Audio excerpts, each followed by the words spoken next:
Marhaba ya Halouin, bienvenue dans Ta'ata Neshrab Ahoué, viens boire un café. Aujourd'hui, je vais vous parler de la Sainte Barbe. Et avant de commencer, sachez que je me suis beaucoup inspiré de l'article du site Liban News, que vous connaissez peut-être, qui en parle vraiment de manière très détaillée et très intéressante. Je vous mets évidemment le lien dans l'article. Beaucoup des éléments que je vais vous dire ainsi que les photos d'illustration sont tirés de cet article.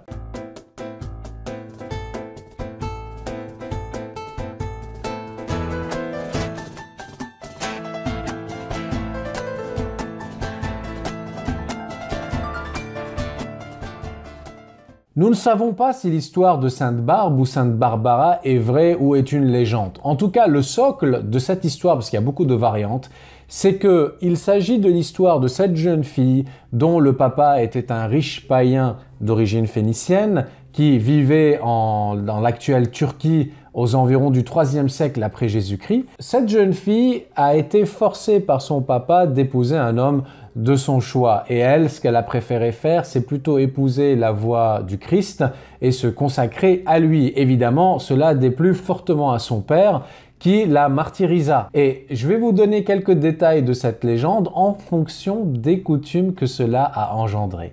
En effet, le 3 décembre, nous avons l'habitude au Liban de fêter la Sainte Barbe. Les enfants se déguisent, portent des masques et font le tour des maisons du quartier en entonnant une chanson qui s'appelle Heish le Berbara. D'ailleurs, vous avez une version qui est chantée par une chanteuse bien connue au Liban qui est Sabah, sur l'article de Liban News. Tout cela tourne autour du thème de la fuite et du déguisement. En effet, il y a plein de versions qui racontent comment donc Barbara a tenté de fuir le courroux de son père.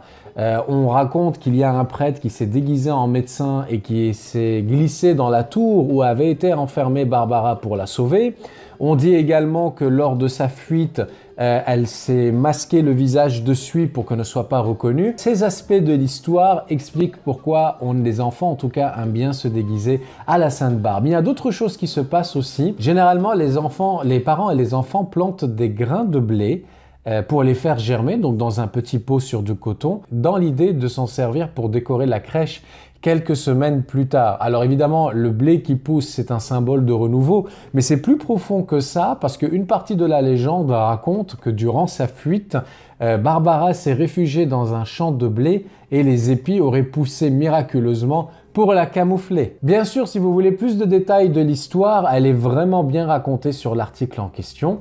Et ce qui va nous intéresser beaucoup aussi, c'est que cela engendre des spécialités culinaires qui sont délicieuses et qui sont consommées quasi exclusivement durant cette fête. Il s'agit de 3 choses. Il y a tout d'abord la amhiyé, donc dont la racine du mot c'est amah blé, puisque la base de cette préparation c'est du blé cuit, qu'on va agrémenter d'amandes, de raisins secs, de sucre, de noix de coco. Il y a plein de variantes possibles, ça se mange chaud, c'est délicieux. Il y a également 2 préparations sucrées qui sont délicieuses, les atayef et les ma'kroun. Les atayef, ce sont en fait des espèces de crêpes, petites crêpes un peu épaisses, avec à l'intérieur de la ashta, ça veut dire de la crème de lait. Et le ma'kroun, c'est également des petites boules très sucrées, un peu croquantes, qui sont vraiment délicieuses.